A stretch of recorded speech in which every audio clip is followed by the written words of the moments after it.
3 million years from Earth, the Red Dwarf podcast thanks for the memory. Its crew, Blake Braswell, a USA native, and Lee Malaby, his English co-host. Additional. For the past couple of weeks, Blake has been missing.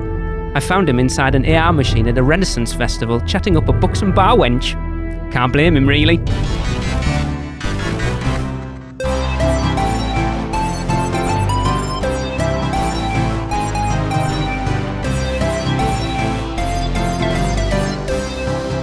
What's up, Smegheads, and welcome to Series 6 of Thanks for the Memory, a Red Dwarf podcast where we rewatch every episode of the BBC comedy show Red Dwarf and discuss them.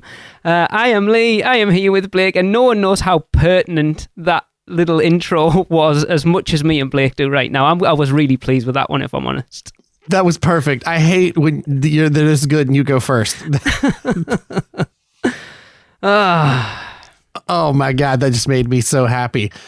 Yes, speaking of happy, not only do I love a bit of history as that intro might have alluded to, but I also absolutely love Westerns. Tombstone might be one of the movies I've seen the most in my life. So we're here to talk about Series 6, Episode 3, Gunmen of the Apocalypse.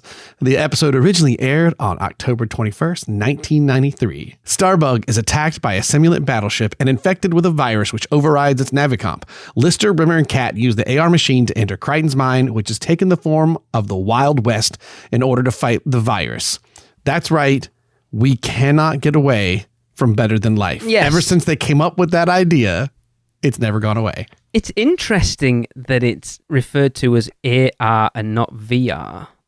Because I saw there's a little tag somewhere, right? It says artificial reality as opposed to virtual reality. Oh, okay. Instead of, because obviously AR to us now is augmented reality. It confused me on my second watching because I heard them say the AR machine. I went, wait, is augmented reality a thing? And actually what they're doing isn't. And then somewhere there's a placard that you see and it says like the artificial reality machine or whatever. So I never noticed it in this one, but I did when we did Back to Reality. Is there any reference to Better Than Life in this episode? I forgot to look out for it, actually. I never noticed it. I don't think that there is. I didn't catch anything that was a Better Than Life reference in this one.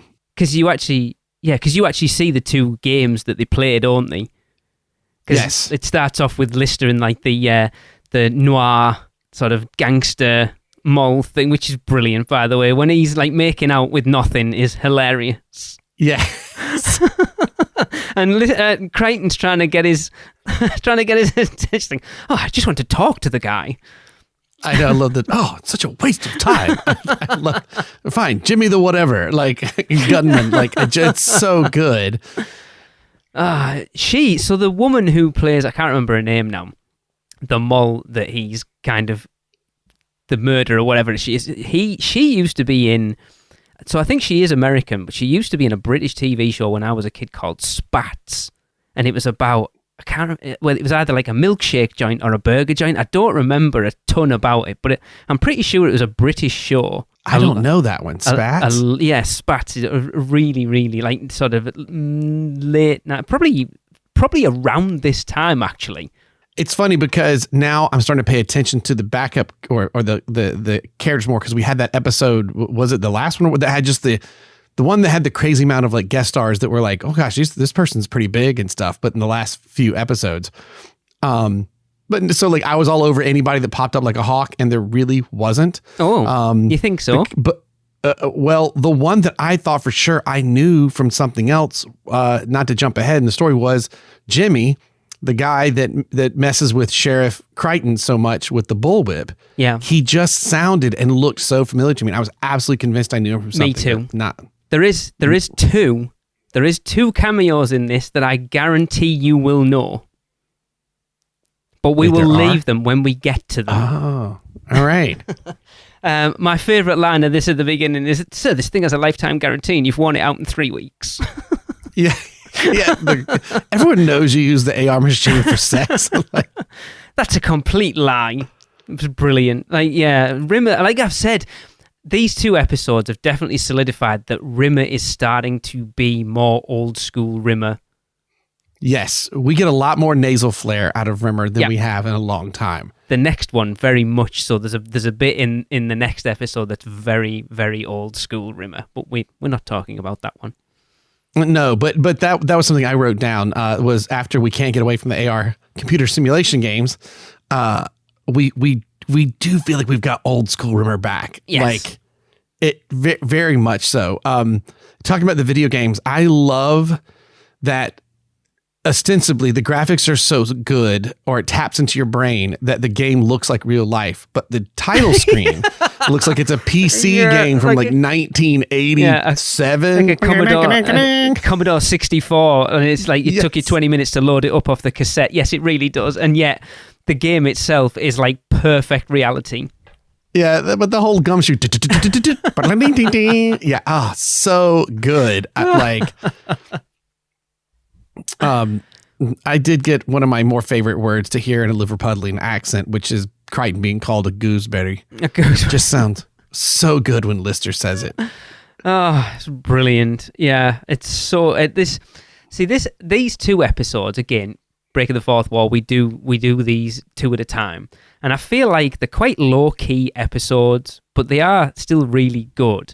But here's a question for you then, Blake. Let's get a little bit not negative, but let's ask a question. So, because we're watching these like we are, like back to back to back to back to back, which we wouldn't have done. Obviously, we know there was like an 18-month gap between Series 5 and Series 6.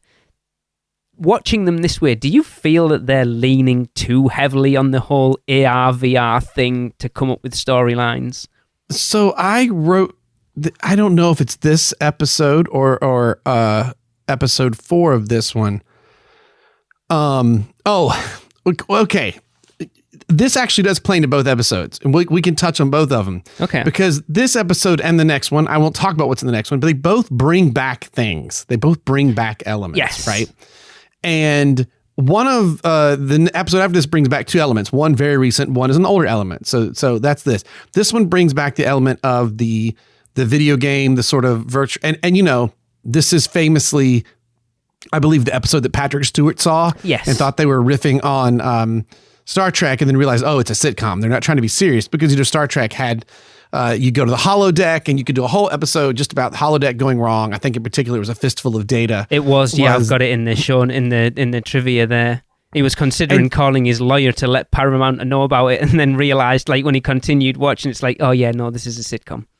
And now I think Patrick Stewart hosts one of the Smeg Up videos. Brilliant. If you can watch. Yeah, yeah. And he tells this story about it. So I think so, Lee, because technically we are about a year and a half from the airing of Back to Reality, yes, which was hugely popular. And it's long enough that they are creating things based on how popular the last series was. So it feels soon in watching it, but it might have felt a lot less soon had you waited a year and a half. Yeah. And instead you might be going, oh, sweet, they're doing another one of these where, you know, it's a video game thing or whatever. Because, you know, Better Than Life, Back to Reality, and Gunmen of the Apocalypse, even like popular shows that like amongst, at least if you look at the people online, they rate fairly high, right?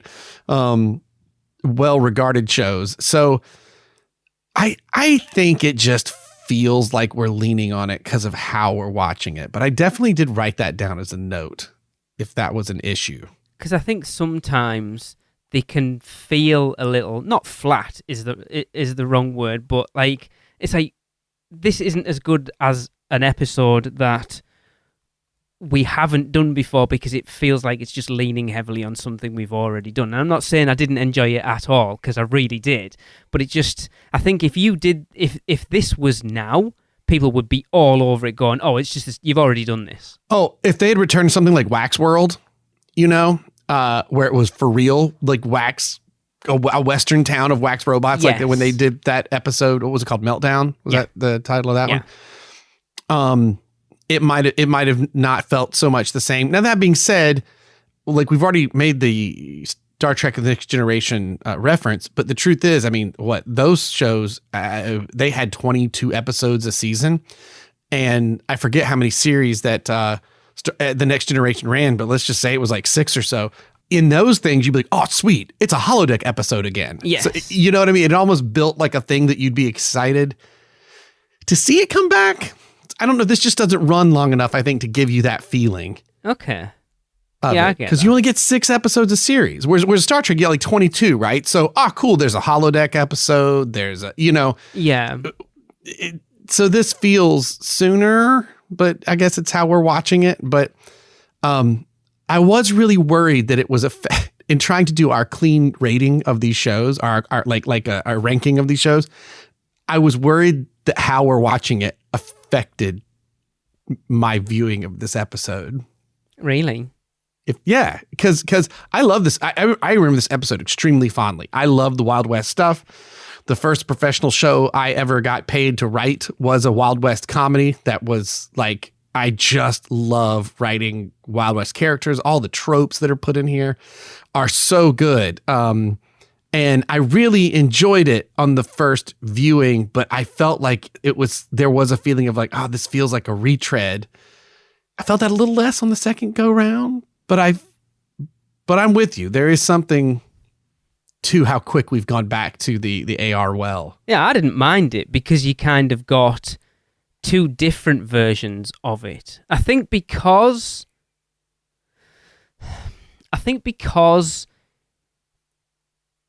like obviously the first time you see Lister in it, he's playing the game. Well, and it's a hysterical bit. Yeah. Kinda. Playing the game. Yeah. And what then pixels? And then the second bit is different. Like they've I think in this episode they've managed to use it. To be fair, I'm starting to think now. Like I asked that question, not feeling any one way or the other. I just thought it was an interesting discussion to have. But the more I think about it, the more I realize that every time they've used it in a different way. Because like you think so in Better the Life, it was like, oh cool, we're bored and we've got this brand new VR game that we can play. Brilliant. And to show what a tit Rimmer is that he it all up for him. And then back to reality, they play it from a perspective of that might be real. Like you don't know at that point that they're in the VR. You think, oh, actually, have they been playing a game all this time? And the show has been such that you wouldn't have even been shocked if it stayed that way. And then this one, it's used as a way to, because of the virus on the ship, it's not played keeping you out of the loop. You know exactly what's happening. It's not a game. It's there to serve a purpose, to save their life. So I suppose thinking about it like that, they've used the VR, the AR as it is, in enough different ways that it doesn't necessarily feel the same if you look at it broadly. I can totally get behind that. And because like as I watched these on PBS, even when they were after they had aired, it'd been a few years, you never knew what order you were going to get stuff in. No. You know, I didn't recognize necessarily what series were series. I mean, I would look forward to it and love this show. I do, because we're pushing ahead into the AR portion with the Wild West a little bit, but I do want to go back and just say, again, Red Dwarf, with one line, throws out a really awesome sci-fi concept. Okay. Much like the one with the Inquisitor, you know, and that kind of, but the line about Crichton explaining rogue simulates created for a war that never took place. Now they prowl for battle. Like, that's a rad concept that we built all these war machines that have AI. Oh, hey, never mind. There was a peace treaty. We'll scrap them all. And then the last like few hundred bolt. Yeah. Like that's a great idea for a dramatic, cool science fiction story. And here it is in Red Dwarf. Yeah, yeah, but not actually explored particularly. Like that's not what the episode's about. Right. And these things are so nuts that they capture people and then give them better weapons just so they have some sense of purpose. I do love that the rogue simulants have 4 eyebrows. Yes, why? I wrote that down. I think it's one of those things that makes it look like it is making fun of Star Trek, you know, where they're like, Well, make sure they look like humans so you can see their face, and we're running out of ideas. Put a bump here. Yeah. That's a Solarian. You put these bumps over here, they're a Vindalarian, whatever. It's like. And the best is when I love the joke of like, they think humans are vermin, the vermin of the universe, or they think you're the vermin of the universe, and Kat's like, I didn't even know they'd met him. But I love the upside down eyeball on the chin to be the Vindalurians, which is absolute. And Takadal and Bindi Baji is hilarious. Yeah, Bindi Baji, yeah. It plays so well into Lister, but it's when he does the little stop and then licks the eyeball. Yes. It's so good. This is actually one of those where I'm back to, because it used to happen a lot in the earlier series we watched.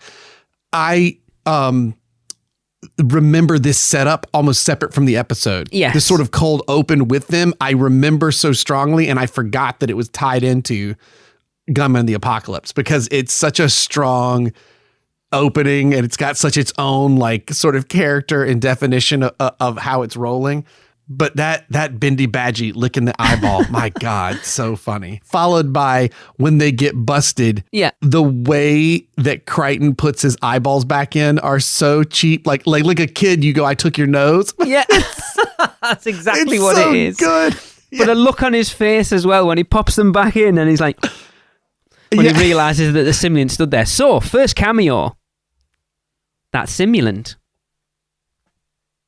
Are you a fan of The Dark Knight at all, Mr. Blake Braswell? So he was in The Dark Knight? He was in Batman 89. Who was he in Batman 89? He was the artist in the... what is the newspaper in Gotham? So you know when Vicky Vale goes back... Oh, who he hands him the drawing of the Batman. Yes, it's him. But it's like a bat, like a real bat. Yeah. Like, yeah. And he's basically drawn Man-Bat. Holy crap. You know what's funny about that? We just showed that to my daughter for the first time this past week. Awesome. So that movie's like fresh in my head. Because I was like, I really know his face, but I can't place him. And I went through IMDb and was like, oh, of course he was. That's awesome. I also love that until my second viewing, I did not catch he was Death. I just did not realize that the guy who's I didn't even realize that. Like, you just told me that, and I never, because I know. Oh, see, this is so bizarre. So when the guy Death turns up, I'm like, I know who he is. Like, I recognize him, but never went, oh yeah, it's the same guy who's just played the Simulant Commander. Well, wow. Because we were watching my second viewing last night, and I was like, man, that guy playing Death, he sounds and looks like he walked out of Tombstone. And I was like, who is he? Is that an American? And then I look at him like, oh my God, it's the Simulant Captain. How did I not notice that? But like, what a character actor. Like, Yeah, I never clicked that. And his accent is great. I thought it was like an American living in the UK that had done that episode. Like, I love his Death cowboy character is awesome. Totally came out of the movie Tombstone. Yeah. I've never seen Tombstone, sorry. I'm not a huge Western fan, if I'm honest. If you're not, I think that's the one to watch. Okay. Oh my God. I'm your Huckleberry. It's dangerous. You'll be quoting it all the time. Yeah, you're right. I've just looked it up. That's really strange. Oh my God. We can do a podcast on, I need an 8-hour one to sit down and talk about Tombstone. We can do that separate. I have enough on my plate podcast wise right now, Blake, but thank you. Do it for the late great Val Kilmer. Best character he's ever played. So good. He steals the movie entirely. But I could picture this guy, and I say Tombstone, for those of you who have seen it, you know exactly what I'm talking about. Everybody somehow not only feel in that film feels like the sort of cowboy stereotype, but they made the movie more real than it changed how Westerns were made. They really upped the realism, but somehow they made these people feeling these stereotypes feel like just like they were true and real and alive. And just that guy, when he comes out, is like, I'm Death. This is so-and-so. And he just is like perfect. And I could not believe last night, same guy. Didn't even clock that. Well, until you told me, I didn't realize. Well, it took me just thinking he was awesome and looking it up on IMDb to realize I was like, wait, bizarre. Why isn't he on here? And I recognized both of them and never, like when I watched it for the first time, I was like, oh, I recognize him. I'll have to see who he is. And I recognize him. And I felt like, because I said to Tracy when we were watching it, we have I don't know whether you've heard of it. It's a long running cop show called The Bill. Oh, The Bill, I don't know that. It's been going, I don't know whether it's still going, but it ran for years. And I was like, I'm sure he was in The Bill. So he obviously wasn't, because it was the same guy who played the simulant captain, and he wasn't in The Bill either. But I never realised that at the time. It was so bizarre. I feel like such a dunce. Well, you know who's not a dunce? We can't not call out when we find some honest to God character progression again. And Kat, we're leaning more into Kat's like viability as he's actually getting better at this being a crew member thing. Yeah. He's still the Kat. And now this season we've set up the whole like, man, your ability to smell stuff out is so good. You got the olfactory senses, yeah. Yeah, but I just absolutely love like, you're gonna go with one of my plans? Are you crazy? Yeah. Like absolutely love he actually throws out a couple of good plans in this, which just makes all the better those sort of an excellent suggestion, sir, with only 2 minor drawbacks. Yeah. Like, no, we haven't even had better. One of them for a while. No. So we give him one of these, and I love that Kat is. I mean, you could just keep him still dumb and funny, and he is. But I do appreciate the like. I mean, even Lister, right? Lister sits down in the cockpit, starts running things, hitting buttons, doing stuff like. I love the sort of, it's like we missed something from behind the scenes, or like a story that happened off camera was like, at some point they looked around and they had all hunkered down a little bit. It's either eat ourselves to death and fade away on this Red Dwarf ship, or like start doing stuff, you know? And I know we talked about it before, and it's cool because people have like these jobs, you know? And I even like that now that they're stuck in Starbug, the way you've got people, you know, doing their you know, each piece of their job that they're doing. It's so good. The only downside is when they start in the Starbug, I sometimes forget, because I was about to bring something up, but I think it's in the next episode.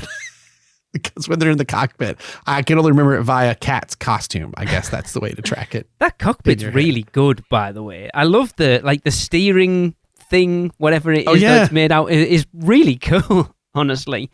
I love that Rimmer does his core directive 653112 and Crichton comes out. I can't remember what the one is specific, but I love that Rimmer finally references, you won't just let me have one, will you? It's just embarrassing. Yeah. Like, he actually calls Crichton out for just not, like, for just tell me, like, you don't need to go through the whole rigmarole of telling me I'm wrong, and then, you know, of like core directive whatever, and then reeling out what that is and showing that it has nothing to do with what we're talking about right now. It's like, you could just correct me, but he doesn't, and I love the fact that he calls him out on it. Oh, for a world-class psychiatrist. I love the suggestion that I sacrifice myself. And is this the? I've got it written down. What is his line that he says? The lemmings like cliffs.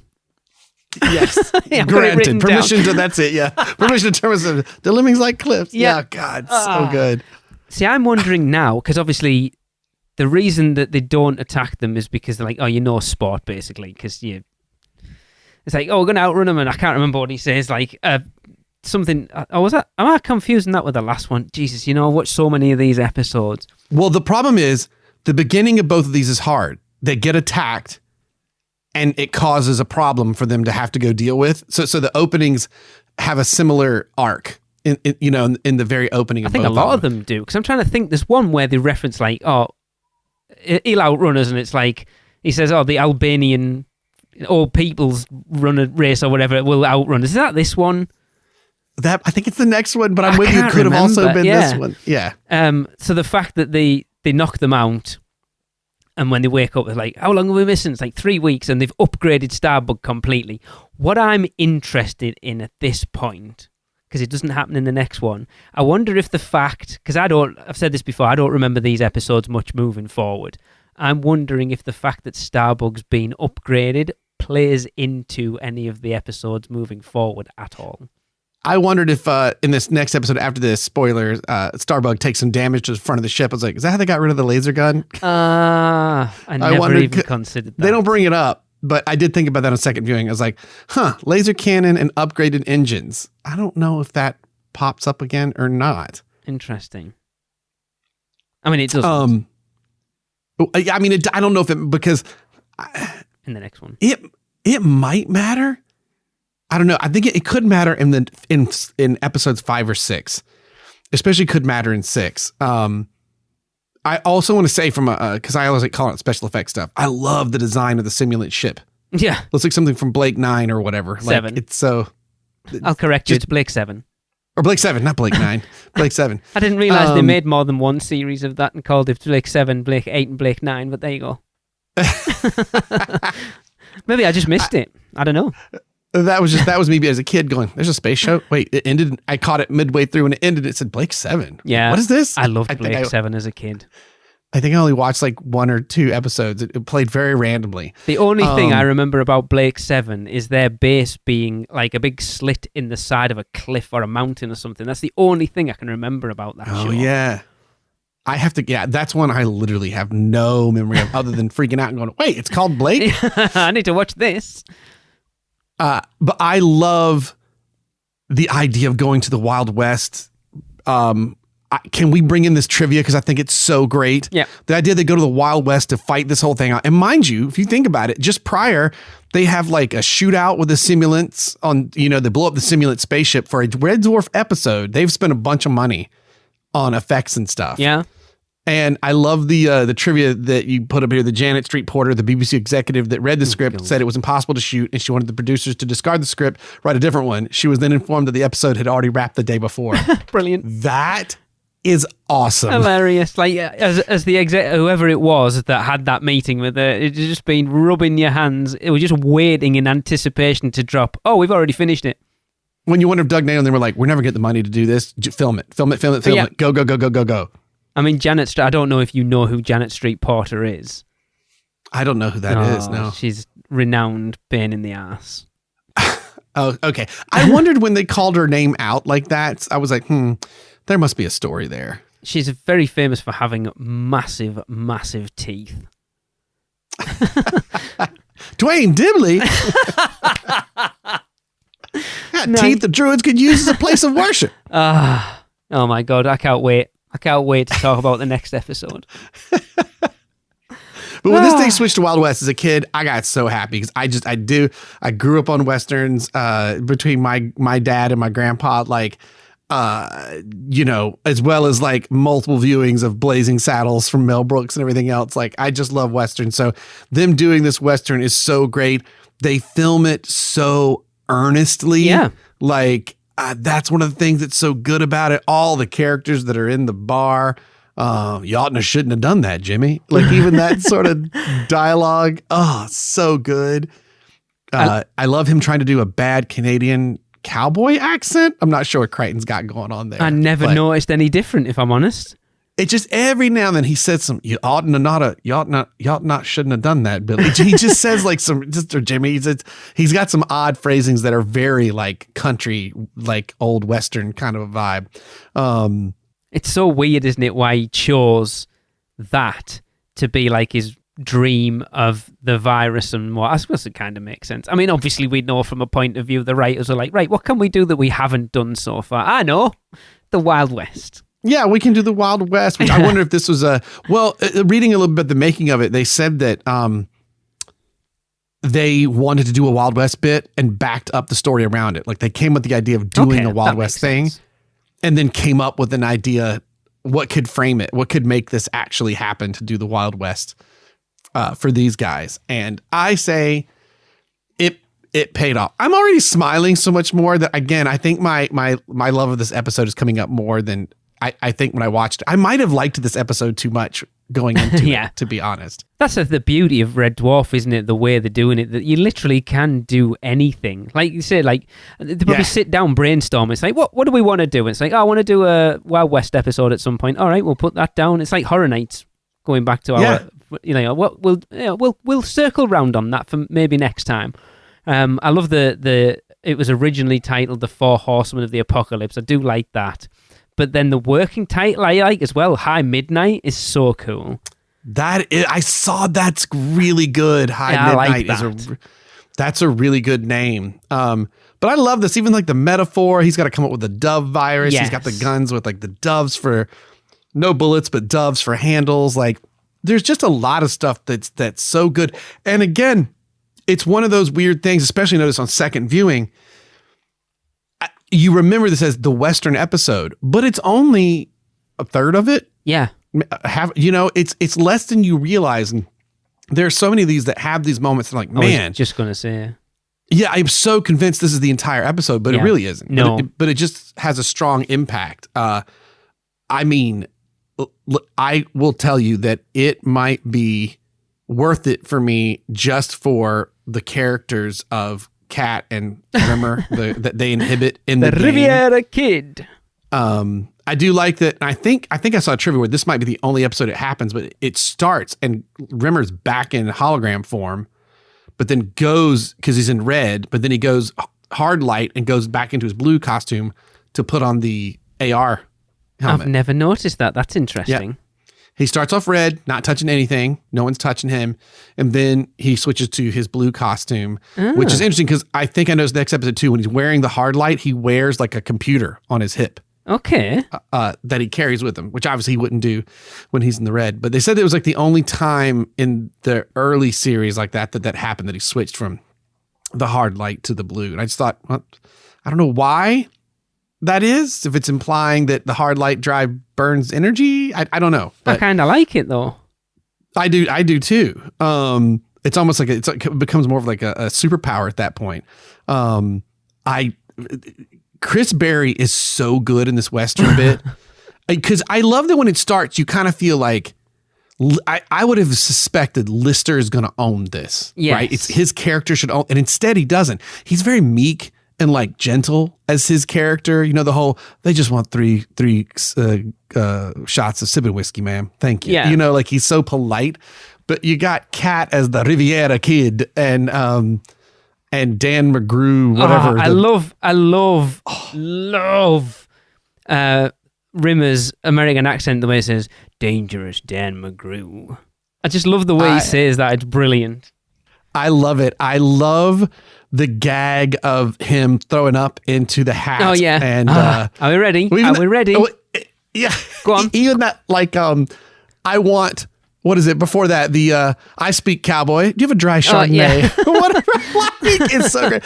But him ralphing into that hat, it's like, that pays for the hat. What about the insult?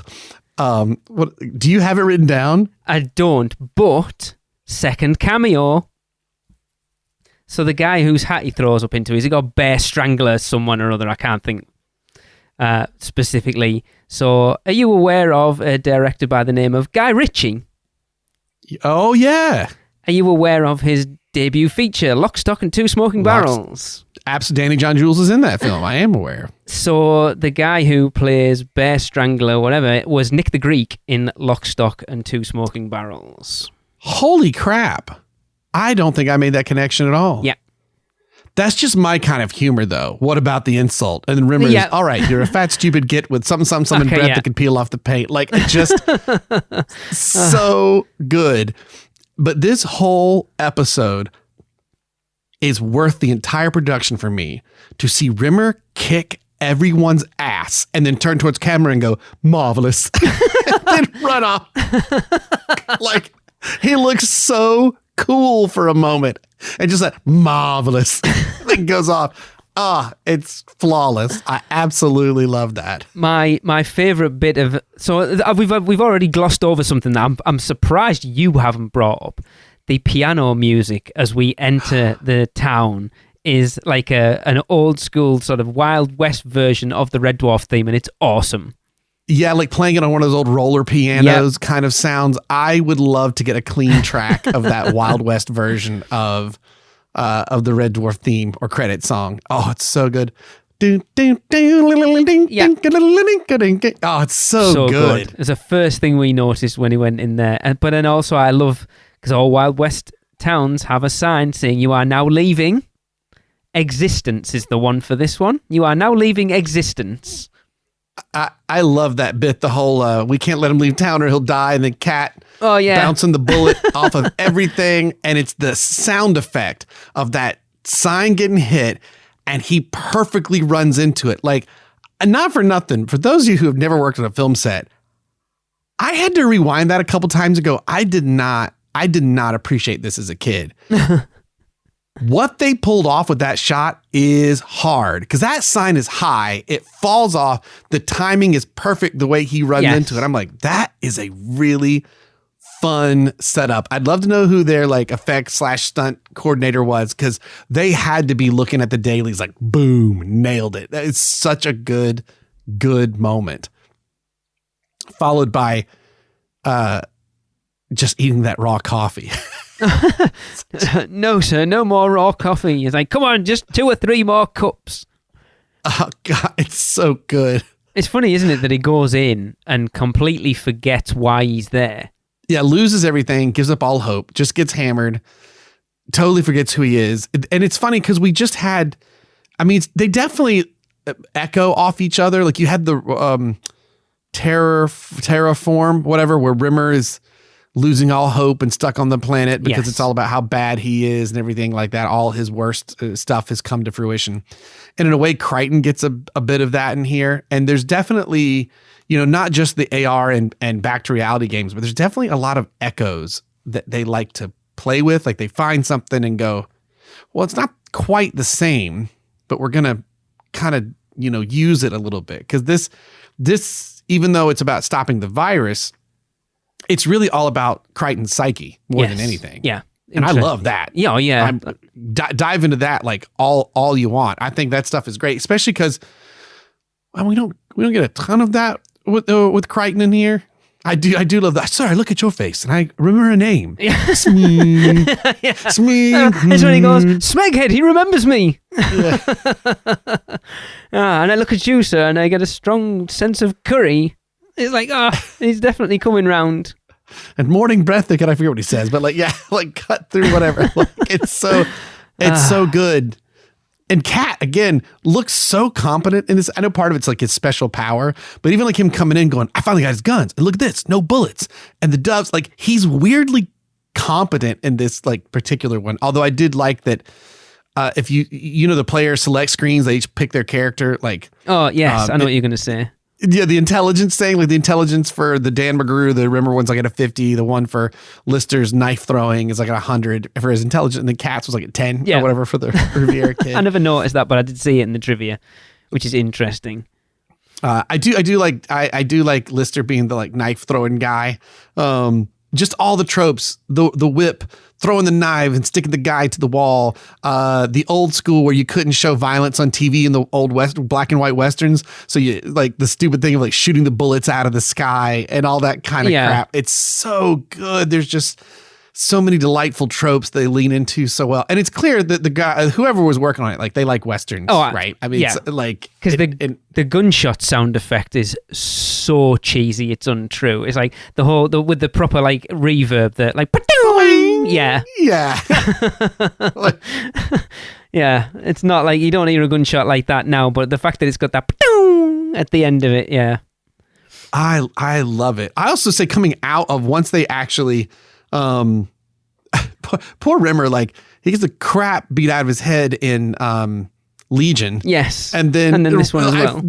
Just a previous episode in this one, he just gets whacked on the head with that horse. What's the word we're looking for? The tie-in post thing. Yeah, I can't think what it's called. Oh, that's gonna make me nuts. I know what those are called. Hitching post. I'll remember it in the middle of the next episode. Hitching post. Yeah, there you go. Because obviously at that point the lead death has taken all their superpowers away. So he walks over and like I think it's War picks the hitching post up and he goes to do the same. It's like, ugh, and then he spits on his hands like that's going to make any difference whatsoever. Yeah. And he's like, ugh, like our superpowers have gone. Like, I do like him trying to clap to get loose though. He's like clap, clap, clap, and then he starts dancing. Like it's so Rimmer though. Excuse me, sir. Seem to have overdone the bravado department. And then like him getting hit in the head over and over. And then for the course of the next, we're like, get your helmet off, get your gloves off, whatever, get out of the machine. And every time it cuts back to Rimmer, he says something. And then that piece of wood comes in from out of frame and wham, hits him on the head again, like over and over and over. And like Cat manages to get one glove off. So he's got like one boot and one glove off. So one half of his body's all flopping around. Brilliant. It's very well. Yeah, this episode allowed them to do. The slapstick's always never far away, but they really do some fun slapstick stuff. Yeah, and it doesn't. In this particular one. Yeah, and I've said before where I've felt a lot of that stuff in previous episodes has felt quite childish, whereas in this it is, but it doesn't feel like that, if that makes sense. Yeah, because they're in the middle of a video game, so it works. Yeah, like it just totally works. As they come out of this, speaking of like effects. The effect of the lava planet is awesome. Because the whole conceit being that they're headed toward this moon. Yes. That if they don't fix the ship, they can't pull out. And they actually fly at the moon and they go into but the effect of the actual like flowing lava planet and then the model of Starbug going into it and coming back out, it looks so good. Yeah. I mean, it looks really, really good. And little stuff done like when the when Starbug's coming out of it at the end and it's red on the hull at portions like where it's like orange and yellow where it's overheated and stuff. It's so good. It is. It's like, I like the effect of when Crichton goes to shoot them and it switches from the guns to the doves is seamless. Yeah. It's seamless, and it's such a little thing, but it looks so good. And we've said this so many times about Red Dwarf that we know it probably didn't have a massive budget, but if you spend the money in the right places, it makes it look good. Yeah. I mean, one of the killer ones was, because I was like, this had to be super expensive, but I saw, have you ever been to the Laredo Western town in Kent? Where they reenact the Old West? No. That's a long, long drive for me in my northern... Does it still operate? That's an interesting question. Shall we have a look? I feel like I need to go visit. I mean, that would be fun. We need to record an episode there. I tell you what, you come to America and visit a Renaissance fair with a bunch of bad British accents, and let's have fun together. And then I'll come visit you and go to a Wild West town. That would be funny. I always think of National Lampoon's Vacation, where they go to that town, and Clark's razzing on the guy behind the bar, and he pulls a shotgun out, and like, it looked real, didn't it, Audrey? And she's like, "What? See, are you happy?" She's deaf. It's a Laredo Western town film location. It's still going. The website's there. You can hire it. Looks like they've filmed shows, but can you go visit? That's cool. You can hire it.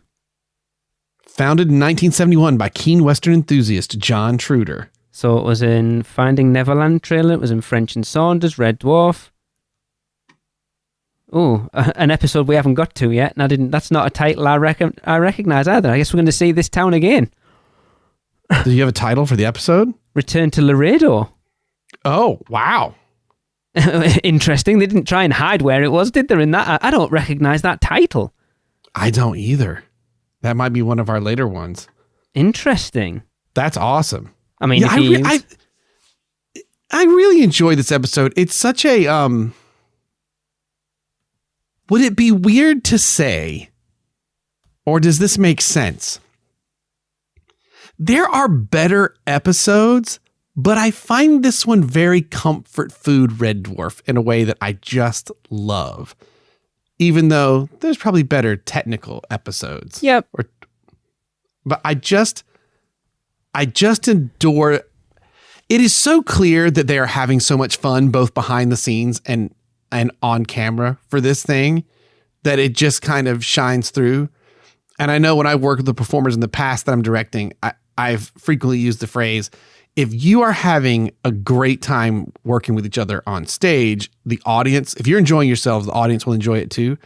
And there is something about this episode that looks like they're having a blast. A bit kind of like Demons and Angels.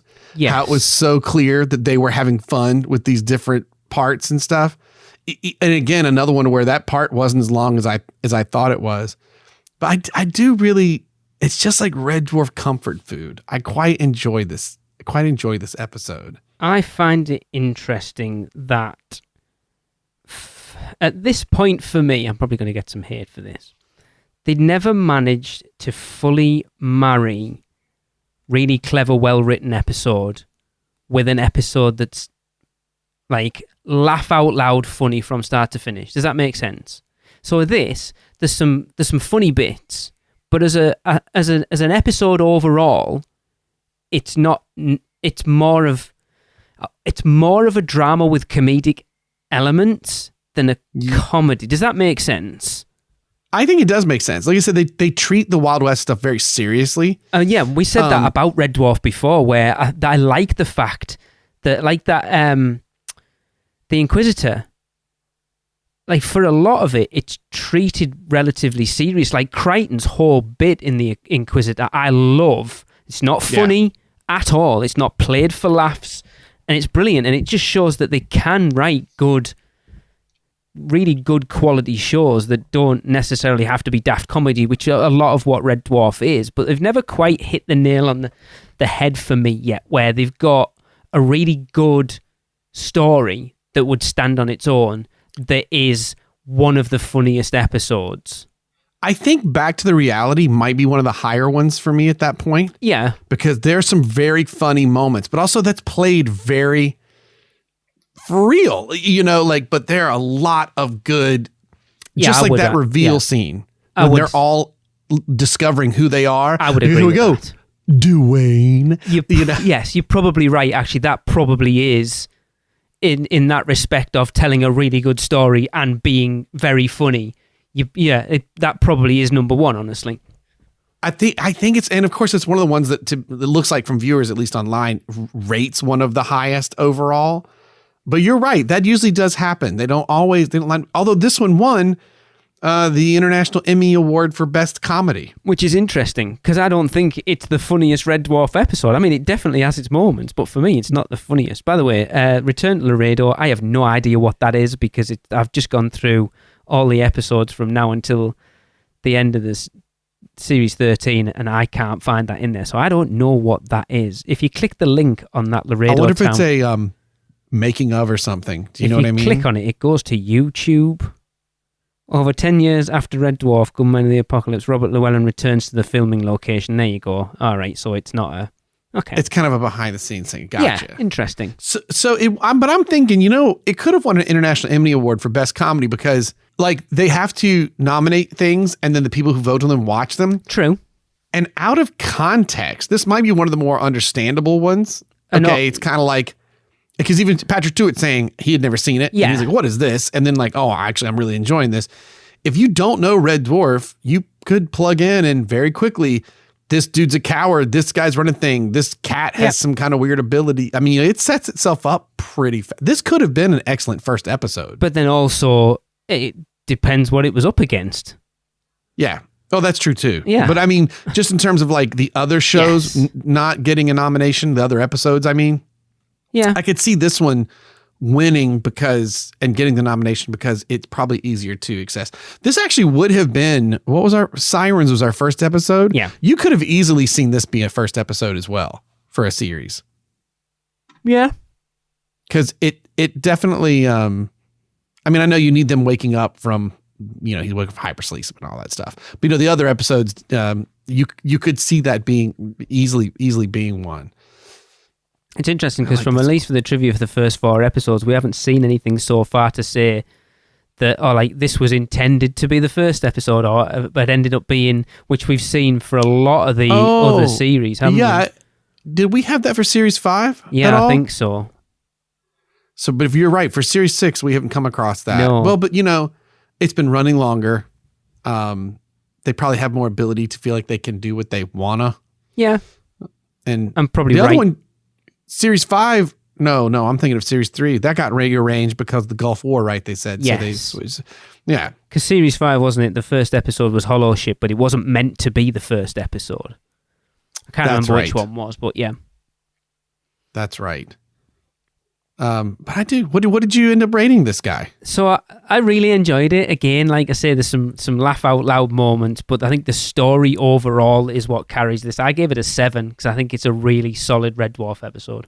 Yeah, I put a really fun 7. Like my heart wants to loves it more than a 7, but it's just Red Dwarf comfort food for me. I know that if you said.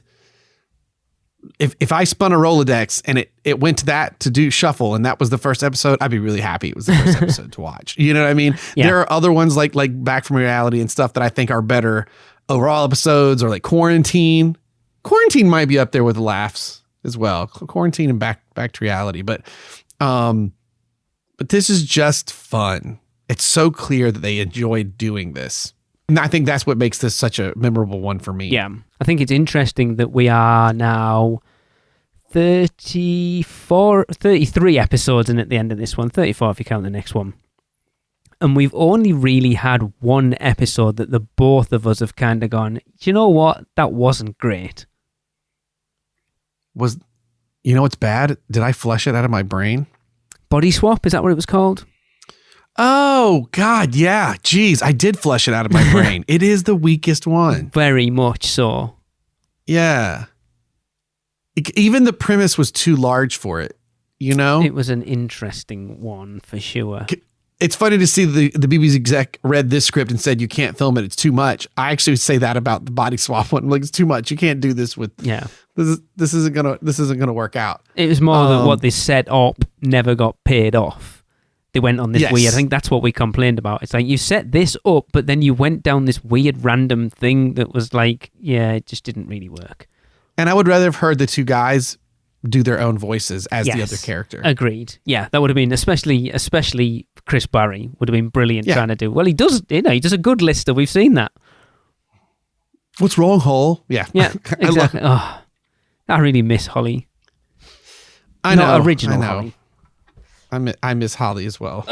Anyway. So does that wrap us up? Yeah, I think so. That is going to bring us to the end of another podcast, and we are getting closer and closer to the end of Series 6, which means we're getting closer to watching the American pilot. And it's funny that I actually saw something about it the other day. It's like friends don't let friends watch, or something we don't talk about it, or something I saw in one of the Red Dwarf groups, and it made me laugh because I'm like, oh yeah, we're getting ready to watch that soon.